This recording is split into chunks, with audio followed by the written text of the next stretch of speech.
Hello friends, आप सभी का स्वागत है सोम अकेडमी यूट्यूब चैनल पर। दोस्तों, एनसीटीई की ओर से एक नया कोर्स आपके लिए लॉन्च किया गया है, जिसके माध्यम से बीटीसी या डीएलएड जिसको हम बोलते हैं, और इसके अलावा जो बीएड कोर्स किया जाता था टीचिंग क्षेत्र के लिए, उसकी जो मान्यता है अर्थात वो जो कोर्स की प्रक्रिया है वो लगभग बंद हो जाएगी। अब जो ये कोर्स चलेगा इसका नाम है आईटीईपी। तो आईटीईपी जो कोर्स है इसकी संपूर्ण जानकारी इस वीडियो के माध्यम से दूंगा।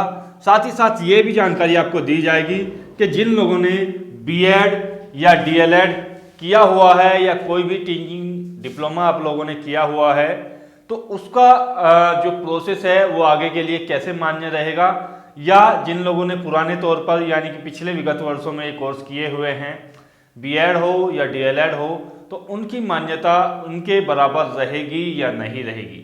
तो इन चीज़ों को लेकर के ये वीडियो खास आप लोगों के लिए बनाया गया है।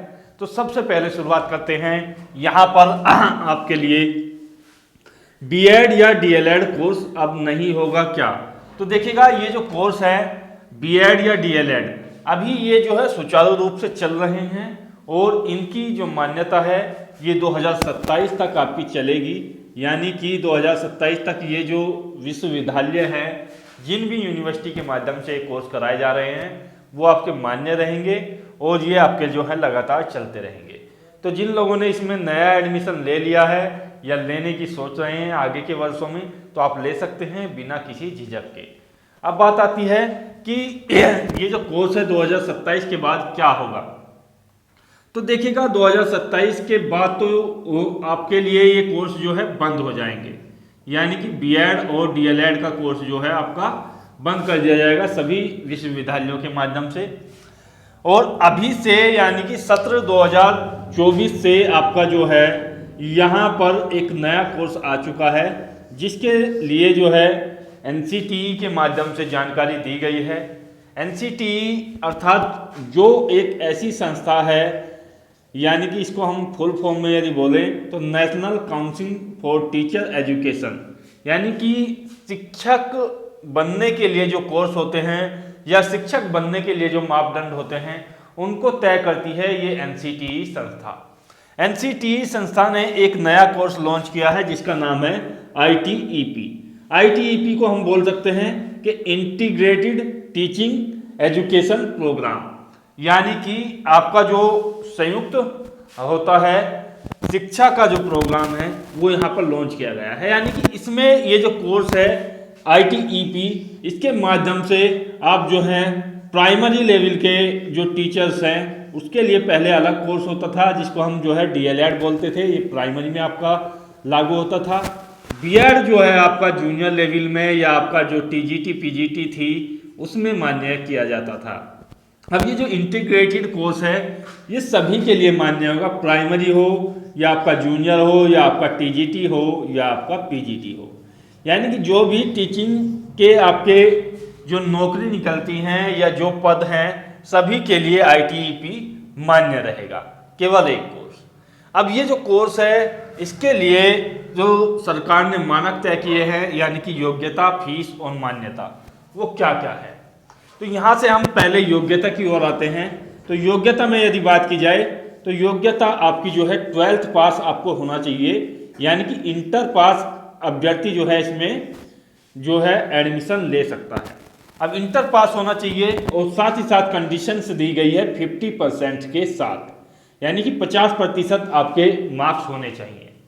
50% जो है सभी कैटेगरी के लिए हैं। इसमें कुछ स्पेशल कैटेगरी है जैसे एससी या एसटी है, उन लोगों के लिए जो मार्क्स रखे गए हैं वो 45% रखे गए हैं। ये जो मार्क्स हैं ये आपके मिनिमम हैं, यानी कि मिनिमम मार्क्स आपके जो है 50% या एससी एसटी से हैं तो 45% आपके होने चाहिए बाजी में इसमें एडमिशन लेने के लिए। दूसरी चीज़ यहाँ से आती है कि इसकी जो फीस है या इसका जो प्रोग्राम है, अवधि है, वो कितनी रखी जाती है।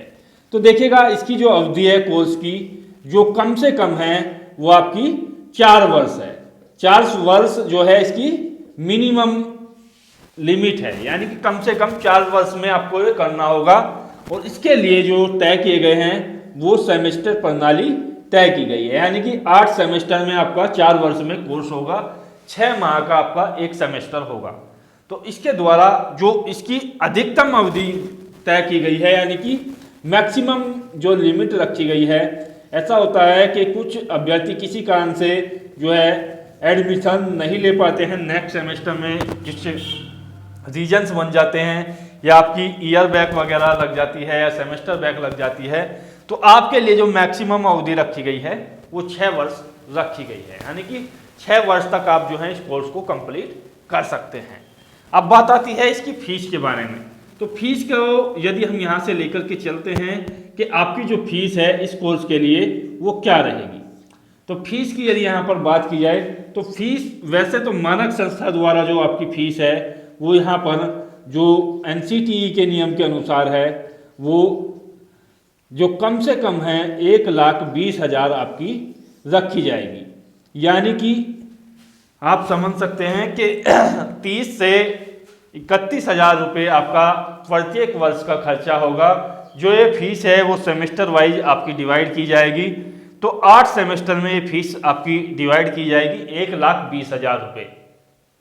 अब ये जो फीस है इसको जो है टीचिंग विश्वविद्यालय जो हैं अपने द्वारा ले सकते हैं। कुछ जो गवर्नमेंट कॉलेज होते हैं जिनको सरकार से अनुदान मिलता है उनकी फीस हो सकता है कि आपकी जो है 10,000 के आसपास रहे। अन्य विद्यालयों की जो फीस है वो इतनी रह सकती है।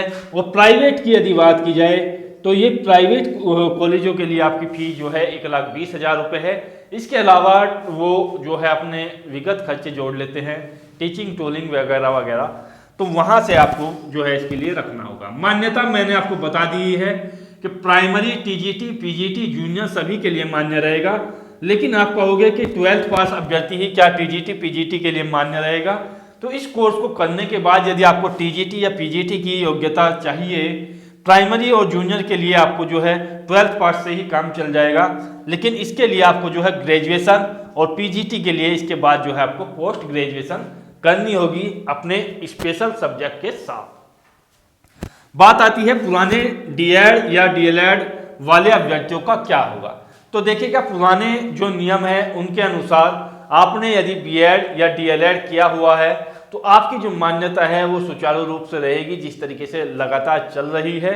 और जैसा कि आप सभी जानते हैं कि बीएड अब जो है प्राइमरी के लिए योग्य नहीं है, हालांकि इसके लिए अभी जो है अधिनियम पारित होना है, हो सकता है कि फिर से इसको प्राइमरी में शामिल कर लिया जाए, तो वे चीज़ें संशय में हैं। लेकिन जिस तरीके से मान्यता फिलहाल है NCTE के अनुसार वो आपकी रहेगी। आशा करता हूँ वीडियो के माध्यम से चीज़ें स्पष्ट हुई होगी। वीडियो अच्छी लगी हो तो शेयर कर दीजिएगा, लाइक का बटन आप जो है अवश्य दबा दीजिएगा, और आपको चैनल से जुड़ी अपडेट के लिए चैनल को भी सब्सक्राइब करना होगा। आशा करता हूँ वीडियो बेहतर लगा होगा। जय हिंद, जय भारत, धन्यवाद।